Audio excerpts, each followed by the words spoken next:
한국이요? 중국한테 어림도 없죠. 솔직히 한국이 지금 이렇게 잘 사는 것도 중국 덕분이잖아요. 그러니 한국이 중국한테 꼼짝도 못하는 거 아니겠어요? 이런 말을 하는 사람은 중국 여대생입니다. 그녀는 지도 교수님과 대화를 하면서 중국에 대한 자부심을 대단하게 드러내고 있었죠. 그러나 이 중국 여대생이 한국에 왔다가 자신이 그동안 큰 착각 속에서 살았다는 것을 깨닫게 됩니다. 과연 그녀가 한국에서 어떤 일을 겪었길래 굳건해 보이던 생각을 바꿀 수밖에 없었을까요? 지금 그 사연을 바로 시작합니다. 잠깐 영상 시청 전 좋아요 한번 눌러주시면 영상 제작에 큰 힘이 됩니다. 안녕하세요. 저는 중국에서 대학교를 마치고 지금은 서울에서 대학원을 다니고 있는 리우 메이린이라고 합니다. 이제 한국 유학 생활을 한 지 1년이 되어 가네요. 솔직히 말해서 저는 한국에 굳이 올 필요가 없었어요. 저는 중국에서 학업 성적이 늘 상위권이었고 중국이 아시아에서 가장 큰 나라인 만큼 교육의 수준도 한국보다 높다고 생각했죠. 한국에 유학 온 이유는 단순히 글로벌 기업에서 한국 대학 졸업자를 선호하기 때문에 그저 졸업장을 따기 위해서였어요. 한국 대학을 졸업하면 기업에서 더 높은 점수를 준다니까 어쩔 수 없이 온 거죠. 사실 저는 중국에서 이미 충분히 잘하고 있었어요. 고등학교 시절 내내 밤늦게까지 공부하고 방학 때도 쉬지 않고 학원을 다니면서 저는 자연스럽게 중국의 교육이 최고라고 생각하게 되었죠. 중국의 입시 경쟁률은 한국 못지않게 치열하고 우리 교육 시스템은 훨씬 더 엄격하고 체계적이라고 믿었거든요. 한국 학생들이 저보다 나을 이유가 없다고 생각했어요. 그들은 제가 겪은 것만큼의 경쟁과 노력을 경험해보지 않았을 것이라고 확신했죠. 게다가 저는 한국에 대한 정보도 많이 접하지 못한 상태였어요. 중국에서는 주로 자국의 발전상과 강점을 강조하는 뉴스와 교육을 받았기 때문에 한국에 대한 인식은 매우 한정적이었어요. 한국이 중국의 경제적, 문화적 영향력 아래에 있다고만 생각했죠. 그래서 한국에 와서도 제가 뒤처질 이유가 전혀 없다고 여겼습니다. 하지만 한국에 와서 학교를 다녀보니 저의 생각은 너무나 잘못되었다는 것을 뼈저리게 느끼게 되었습니다. 심지어 중국에서 그동안 제가 받았던 교육 과정에 대해서도 의심이 들 정도였으니까요. 지금까지 내가 뭘 배운 거지 싶었던 생각을 하게 만들었던 사건이 있었는데요. 한국에서의 첫 대학원 수업은 그룹 토론 형태로 진행되었어요. 저는 중국에서 하던 대로 인터넷에 떠도는 여러 학술 논문들을 찾아서 특정 부분들을 짜깁기해서 준비해갔죠. 그리고 제가 속한 그룹이 준비해온 발언 내용들을 읽어보는 시간을 가졌는데 같은 팀의 한국인 친구들이 놀란 표정으로 저에게 다가왔습니다. 친구들이 저에게 메일인 여기서는 여러 논문들에 나와 있는 내용을 그대로 읽는 게 아니라 논문을 이해하고 자신의 생각을 정리해서 이야기하는 거야 라고 말해주더군요. 그 말을 듣고 순간 머릿속이 하얘졌습니다. 이미 준비한 것은 논문을 그대로 타이핑한 자료뿐이었기 때문에 어떻게 해야 할지 식은땀이 나더라고요. 이미 토론 시간이 다가왔고 어쨌든 저도 토론에 참여해야 했기에 일단 준비한 자료를 읽기 시작했지만 교수님과 다른 학생들의 반응은 냉담했습니다. 모두가 각자의 생각을 활발히 나누는 가운데 저는 그저 논문 내용을 반복하기만 했기 때문에 토론의 흐름을 따라가기 어려웠어요. 그리고 같은 말을 반복하는 제 모습을 본 교수님께서는 이내 저의 생각을 이야기해보라고 하셨죠. 교수님의 말씀에 당황한 나머지 저는 그저 이 논문의 내용이 정말 중요하고 또 중요하다는 말밖에 할 수가 없었어요. 그러자 교수님은 그러니깐 그 논문이 중요하다고 생각하는 이유에 대해서 다시 물으셨죠. 저는 정말 어렵게 뜨문뜨문 말을 하기 시작했어요. 그리고 제가 언어 표현에 있어서 단어가 생각나지 않아 머뭇거리니 한국인 친구들이 도와줬고 그 도움으로 발표를 겨우 마칠 수 있었습니다. 그러자 교수님께서는 앞으로 토론은 그렇게 하면 된다고 말씀하시고 저를 격려해 주셨어요. 그날 저는 한국의 교육 방식이 단순히 암기와 반복이 아니라 깊은 이해와 비판적 사고를 요구한다는 것을 깨달았습니다. 토론이 끝난 후 한국인 친구들은 저에게 토론 준비하면서 어려운 게 있으면 도와주겠다고 했습니다. 그런데 제가 대학원생인데도 이렇게 제 생각을 표현하는 기회가 없었던 것은 중국의 사회적인 가치관 때문이라는 생각을 하게 되었어요. 중국에서는 어렸을 때부터 교육을 통해 개인보다는 집단을 중시하는 가치를 주입받아요. 학교에서는 주로 암기식 교육을 강조하고 창의적이거나 비판적인 사고보다는 정해진 답을 찾는 데 집중하죠. 이런 교육 방식 때문에 학생들은 자신의 생각을 자유롭게 표현하는 법을 배우지 못하고 결국 주어진 틀 안에서만 사고하게 되는데요. 그리고 성인이 되어서도 상황은 크게 다르지 않아요. 아시는 분들도 있겠지만 중국은 전 세계에서 검열로 가장 악명이 높은 국가입니다.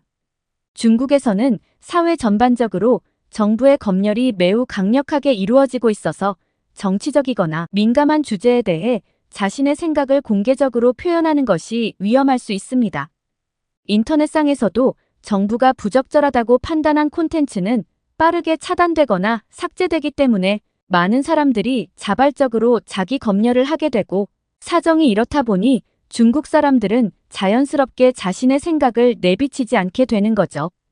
그런데 중국에서 살 때는 그게 왜 그렇게 잘못된 것인지 잘 인지하지 못했어요. 솔직히 저는 그동안 중국의 검열이 그렇게 나쁘다고만 생각하지는 않았습니다. 물론 정치적 검열이 심하긴 하지만 음란하고 공공도덕에 해롭다고 여겨지는 것들이 삭제되고 차단되면 국민들에게 더 좋은 것이라고 생각했기 때문이었어요. 그리고 그 검열 주제도 일정한 기준에 부합하는 것들만 해당한다고 생각했기에 정부에서 말하는 규정을 지키면 되는 것이라고 단순하게 여겼습니다. 그런데 한국에 와서 처음으로 자유롭게 의견을 표현할 수 있는 기회를 접했을 때 저는 큰 충격을 받았어요. 한국에서는 다양한 시각과 의견을 존중하며 자유롭게 토론하는 문화가 자리 잡고 있었죠. 처음에는 이 자유로운 분위기에 적응하기 어려웠지만 점차 제 생각을 표현하는 것이 얼마나 중요한지 깨닫게 되었습니다. 중국의 교육과 검열로 인해 제한되었던 제 생각과 표현이 한국에서의 경험을 통해 비로소 자유롭게 날개를 펼칠 수 있게 된 거죠. 한국에서 이렇게 자유로운 생활을 하다 보니 중국이 자국민의 표현의 자유를 얼마나 엄격하게 제한하고 있는지를 몸소 느끼게 되었습니다. 한국에서는 자신의 경험을 바탕으로 자유롭게 의견을 표현하고 다양한 생각을 나누는 것이 일상이었어요. 이렇다 보니 중국에서의 검열이 단순한 규제 이상의 문제임을 실감하게 되었는데요. 한국에서 처음으로 SNS를 자유롭게 사용해 보았을 때였어요. 중국에서는 검열 때문에 사용할 수 없었던 유튜브와 페이스북, 트위터 같은 플랫폼들이 한국에서는 아무 제한 없이 사용 가능했죠. 그곳에서 사람들은 다양한 정치적, 사회적 의견들을 나누고 소통하고 있었습니다. 그리고 가끔 한국 정부를 비판하는 글과 그 내용에 공감하는 수많은 사람들의 댓글들도 보았는데 중국처럼 삭제되거나 차단되지 않더라고요. 제가 진짜 놀랐던 것은 홍콩 시위에 관한 정보를 처음으로 접했을 때 큰 충격을 받았습니다. 중국에서는 정부의 통제 아래 시위에 대한 정보가 매우 제한적이었고 대부분 부정적인 시각으로 보도되었거든요. 그러나 한국에서는 시위의 배경과 진행 상황, 시위대의 목소리까지 다양한 관점에서 자유롭게 논의되고 있었습니다. 이를 통해 저는 중국이 얼마나 많은 정보를 차단하고 있는지, 그리고 그로 인해 국민들이 얼마나 제한된 시각을 갖게 되는지를 깨달았어요.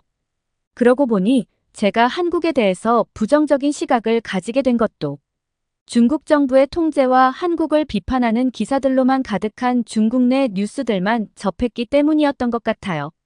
몇 년 전 중국 정부는 한국의 사드 배치 결정에 반발해 한류 콘텐츠를 제한하거나 금지하는 보복 정책을 펼쳤어요. 이로 인해 한국 드라마, 영화, K-팝 등 한류 콘텐츠가 중국 내 방송과 스트리밍 플랫폼에서 갑작스럽게 사라졌죠. 그리고 당시 중국 내 언론과 온라인 커뮤니티에서는 한국의 사드 배치를 강력히 비판하는 기사가 쏟아졌습니다. 저는 그 기사를 보면서 한국이 왜 이런 결정을 했는지 이해할 수 없었고 한국에 대한 부정적인 감정이 커졌습니다. 한국 제품에 대한 불매 운동이 일어나기도 했고 저 역시 한국 제품을 사지 않기로 마음먹었죠. 그런데 한국에 와서 직접 경험해보니 중국 내에서 정부의 입장에 반하는 정보는 철저히 통제되고 있다는 사실을 깨달았습니다. 반면 정부의 입장을 지지하거나 적대감을 조장하는 정보는 적극적으로 내보내고 있었던 거죠. 그렇다 보니 저를 비롯한 중국 국민들은 특정 사건이나 사안에 대해 왜곡된 정보를 접하게 되고 그로 인해 형성된 편견을 가지고 살아갈 수밖에 없어요. 그런데 한국에서는 다양한 시각의 언론 기사들을 읽을 수 있고 온라인 플랫폼에서 여러 사람들의 의견을 볼 수도 있었어요. 그리고 저도 사람들의 의견에 제 생각을 글로 남긴 적이 있었는데 누군가 제 의견에 공감해줬을 때의 기분은 아직도 잊히지 않아요. 중국에서는 이미 삭제되고 있을 민감한 주제였거든요. 한국에서는 이런 주제에 대해 자유롭게 이야기할 수 있다는 사실이 저에게는 큰 충격이자 신선한 경험이었어요. 중국에서라면 정부의 검열로 인해 삭제되거나 차단되었을 그 주제가 한국에서는 많은 사람들의 다양한 의견과 함께 논의되고 있더라고요. 그때 처음으로 진정한 표현의 자유가 무엇인지 그리고 그것이 얼마나 중요한지 느꼈어요. 게다가 한국의 국민청원 제도를 알게 되었을 때는 진짜 까무러치는 줄 알았습니다.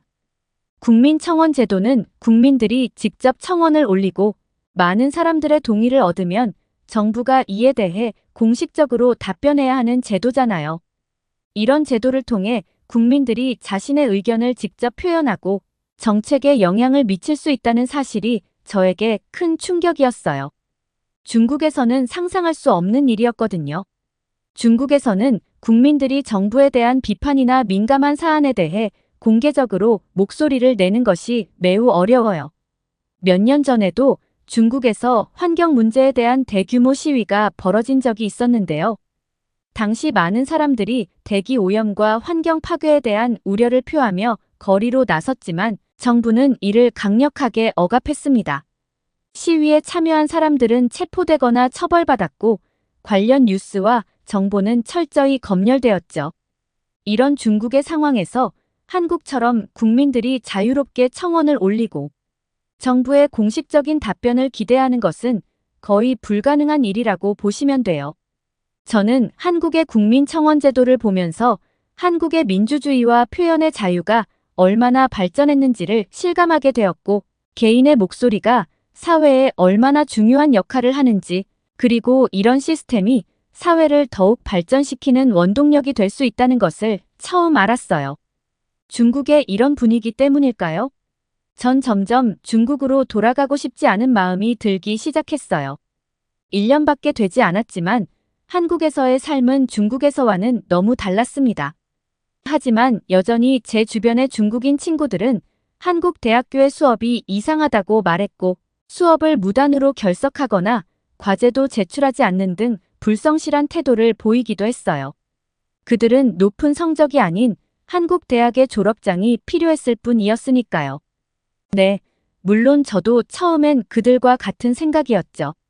하지만 한국에 점차 적응하면서 열심히 하는 한국 친구들을 지켜보니 저도 한국에서도 잘하고 싶다는 욕심이 생겼어요.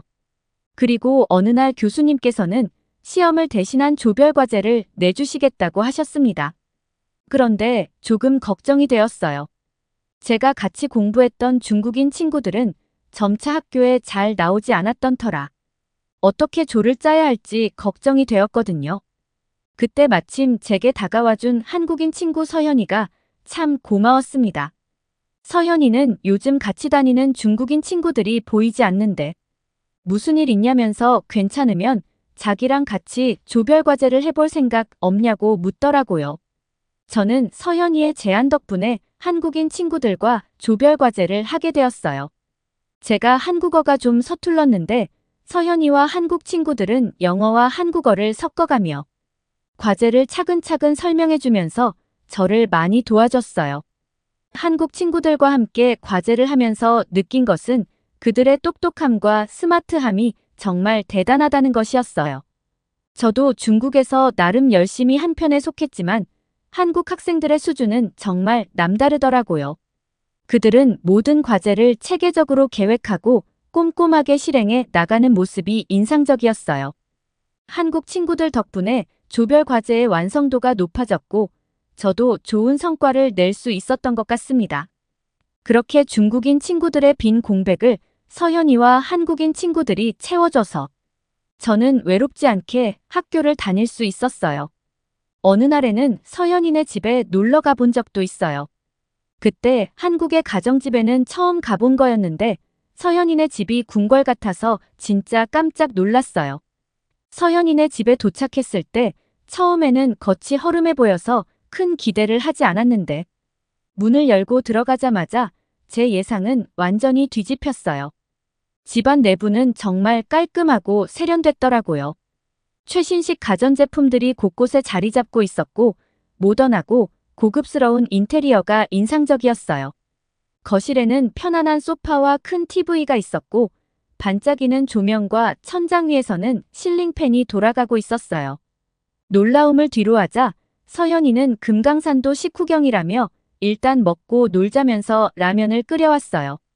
한국 라면은 처음 먹어봤는데 중국에서 먹은 것보다 훨씬 맛있었고 그리고 서현이 어머님이 직접 담그신 김치도 맛봤는데 사실 저 지금까지 한국의 김치가 중국의 파오차이로부터 유래된 것인 줄 알고 있었거든요. 그런데 한국의 김치를 먹어보니 파오차이와는 전혀 달랐어요. 그래서 서현이에게 김치는 어떻게 만드는 거냐고 물었고 서현이의 말을 들어보니 한국의 김치와 중국의 파오차이는 만드는 방법부터가 다르더라고요. 파오차이는 소금에 절인 채소를 바로 발효하거나 끓인 뒤 발효하는 음식이라서 김치라기보다는 사실상 거의 피클에 가깝다고 할 수 있어요. 그런데 김치는 배추, 무 등 채소를 1차적으로 소금에 절인 후 2차로 고춧가루, 파, 마늘, 생강 등을 넣어서 발효시키고 이런 과정에서 김치는 유산균 발효 과정이 활발하게 일어나 발효 전과 후의 맛 변화가 확실한 데 비해 파오차이는 미생물 활동이 활발하지 않아 발효에 따른 맛 변화가 미미하거든요. 이렇게 한국에 와서 김치를 먹어보기만 해봐도 김치와 파오차이가 전혀 다른 음식이라는 것을 알 수 있는데 중국에선 이걸 왜 알지도 못했고 받아들이려고 하지도 않았는지 새삼 그동안 제가 우물 안에 개구리처럼 살아왔단 생각에 약간 우울해졌어요. 라면을 다 먹고 우리는 간식을 챙겨 거실 소파에 한 자리씩 차지하고 넷플릭스로 한국 드라마를 보기 시작했어요. 서현이는 자기 인생 드라마라면서 미스터 선샤인을 키더라고요. 그래서 제가 인생 드라마라면 이미 다 본 거 아니냐면서 나 때문에 괜히 이미 본 드라마를 또 볼 필요는 없다고 말했어요. 그런데 전 서현이의 대답에 기겁하는 줄 알았어요. 이 드라마는 또 봐도 괜찮다면서 벌써 10번째 다시 보고 있는 중이라고 하더라고요. 아니, 어떻게 같은 드라마를 10번씩이나 또 볼 수 있는지 이해가 쉽게 되지는 않았어요. 그런데 그 드라마를 다 보고 나니 왜 10번씩 봐도 질리지 않는지 이해가 되더라고요. 한국 드라마가 정말 신기한 게 처음 볼 때 느낌과 두 번째 볼 때 느낌, 그리고 세 번째 볼 때 느낌이 계속 다르더라고요. 제가 원래 드라마를 끝까지 못 보기도 하고 중국 드라마는 아무리 재미있어도 절대 다시 보고 싶다거나 하는 생각을 해본 적이 없었어요. 그런데 한국 드라마는 스토리를 다 알아도 보고 또 봐도 재미있다는 것이 바로 이런 걸 두고 하는 표현이었다는 것을 깨닫게 되었고 지금은 저도 결국 미스터 선샤인을 4번째 다시 보고 있답니다. 서현이의 말대로 정말 봐도 봐도 질리지가 않더라고요. 그렇게 저는 서현이와 한국 친구들과 더 끈끈하게 친해졌습니다. 지금 생각하면 제가 한국에 처음 왔을 당시만 해도 저는 한국을 무시하고 깔봤는데 한국 친구들은 제가 중국에서 왔다고 해서 중국을 무시하거나 험담하지 않았어요. 그게 내심 고맙고 미안하더라고요. 그래서 친구들에게 더 잘해줘야겠다고 생각했습니다. 그런데 제가 이 한국 친구들 때문에 중국인 친구와 대판 싸우게 된 사건이 있었는데요. 어느 날 수업을 마치고 서현이와 한국 친구들과 점심을 먹으려고 하던 차에 중국에서 거의 동시에 유학을 온 리웨이를 우연히 만났어요. 리웨이는 제게 인사하며 오랜만이라고 말을 걸었고 점심시간인데 밥 안 먹었으면 같이 먹자고 하더라고요. 리웨이를 너무 오랜만에 만나기도 했고 반가웠던 건 사실이지만 서현이와 한국 친구들과의 약속이 있던 터라 리웨이의 갑작스러운 제안이 좀 곤란했었어요. 그런데 제가 곤란해하니 서현이와 한국 친구들은 자신들은 괜찮으니 리웨이와 좋은 시간 보내라며 저를 이해해줬습니다. 그리고 전 리웨이와 함께 캠퍼스를 걷기 시작했어요. 그동안 안부를 물으며 리웨이에게 뭐 하길래 수업도 안 나오느냐고 열심히 좀 하라면서 채찍질을 했습니다. 그러자 리웨이는 저를 쳐다보더니 너 변한 것 같다 라고 말했어요. 그 말에 저는 어이가 없어서 뭐가 변했다는 거냐고 되물었더니 한국으로 처음 왔을 때만 해도 한국 대학교 대충 다니고 졸업장이나 따서 빨리 중국 가자고 했던 네가 수업을 열심히 안 듣는다고 자신에게 잔소리하는 게 너무 신선하다고 비아냥거리더라고요. 또 한국 친구들이랑 어울리다 보니 네가 한국인이라도 된 것 같냐며 우리는 대국인 중국인들이라는 거 잊지 말라고 하더군요. 그러면서 벌써 중화민족의 위대함을 잊고 한국 문화에 빠졌다며 못마땅한 표정을 지었어요. 게다가 네가 좋아하는 한국의 대부분의 것들은 다 중국에서 뿌리를 두고 있는 거라며 중국인으로서의 자긍심을 잊지 말라는 이야기를 하더라고요. 그리고 요즘 자기가 바빠서 너를 자주 보진 못했지만 오늘 보니 한국 애들한테 적지 않게 끌려다니는 모습도 그렇게 좋게만은 안 보인다고 했습니다. 오랜만에 만난 같은 고향 친구가 제게 한다는 말이 고작 이런 말들 뿐이라니 간만에 상처를 크게 받았네요. 리웨이의 말처럼 제가 변한 것이 사실이었던 것 같아요.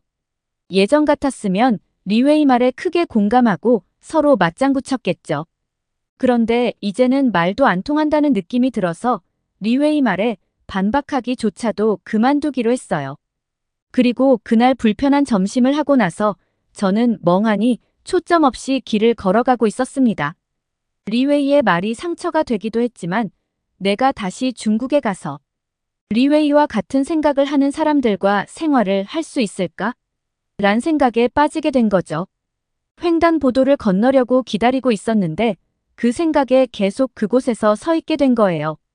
그런데 진짜 신기했던 게 갑자기 지나가려던 차가 속도를 줄이고 멈추더니 제게 손짓을 하는 거예요. 그래서 갑자기 잘 가던 차가 왜 멈춰섰지? 하면서 그 운전자를 쳐다봤더니 글쎄, 저보고 건너가라는 손짓을 하는 거였어요. 아마도 그 운전자는 제가 신호등도 없는 횡단보도에서 차가 멈춰주기만을 기다린다고 생각하셨는지도 몰라요. 이런 배려를 받은 건 또 한국이 처음이네요. 중국에서는 길을 건널 때 항상 조심해야 해요. 대부분의 운전자들이 신호를 잘 지키지 않아서 횡단보도에서 초록불이 켜져 있어도 안심할 수 없어요. 차들이 꼬리에 꼬리를 물고 끝없이 지나가고 보행자가 길을 건너려고 하면 오히려 더 빨리 가려고 하는 경우가 많거든요. 그래서 가만히 기다리다 보면 도저히 길을 건널 수가 없죠. 횡단보도를 건널 때도 차들이 사람이 있든 없든 그냥 밀고 들어오는 경우가 많아서 정말 위험해요. 초록불을 보고 건너도 신호를 무시하고 달려드는 차들 때문에 몇 번이나 아찔한 순간을 겪었답니다. 한국의 운전자의 작은 배려에 저는 큰 감동을 느꼈고 리웨이 때문에 망친 제 기분을 어느 정도 회복할 수 있었답니다. 그리고 전 요즘 많은 고민들을 하고 있어요. 제가 만약 중국에서만 있었다면 절대 생각도 안 해봤을 고민들인 것 같아요. 그 고민들 속에선 한국에 대한 고민이 가장 큽니다. 원래는 대학원을 마치고 바로 중국으로 돌아가려고 했는데 한국에서의 생활을 경험하면서 생각이 많이 바뀌었어요. 한국에서 지내면서 많은 친구들을 사귀고 새로운 문화와 생활 방식을 배우면서 점점 한국에 대한 애정이 생겼습니다. 한국의 학문적 환경도 매우 인상적이었고 다양한 기회들이 많다는 것을 알게 되었어요. 여기서 얻은 경험들이 저의 잘못된 가치관을 바로 잡아주었고 제 미래에 대해 새로운 가능성을 열어준 것 같아요. 새로운 한국 친구들과 소통하면서 저 스스로도 많이 발전했음을 느꼈습니다. 그래서 요즘 저는 한국에서 조금 더 머물면서 경험을 쌓고 커리어를 쌓아가는 것도 좋겠다는 생각을 하고 있어요. 여기서 인턴십이나 직장을 구해볼까 하는 고민도 하고 있고, 더 나아가서는 한국에서 직업을 갖고 생활해보는 것도 고려하고 있습니다. 이런 생각들은 모두 한국에서의 긍정적인 경험 덕분에 생긴 것이겠죠? 이제는 한국이 저에게 제2의 고향처럼 느껴집니다. 이곳에서 더 많은 도전과 성장을 경험하며 제 미래를 만들어가고 싶습니다. 한국에서의 삶이 저에게 가져다준 변화를 진심으로 감사하게 생각하고 있어요. 오늘의 사연 어떠셨나요? 한때 한국을 무시하고 깔보던 중국의 여대생이 막상 한국에 와서 많은 것을 배우고 생각에 큰 변화가 온 것 같네요. 앞으로도 그녀가 한국에서 멋진 도전과 성장을 이어가길 바라며 그녀의 밝은 미래를 진심으로 응원합니다. 오늘의 이야기가 좋으셨다면 구독과 좋아요를 눌러주세요. 여러분의 구독과 좋아요는 영상 제작에 큰 힘이 됩니다. 끝까지 시청해주셔서 감사합니다. 더욱더 감명 깊은 사연으로 찾아뵐게요.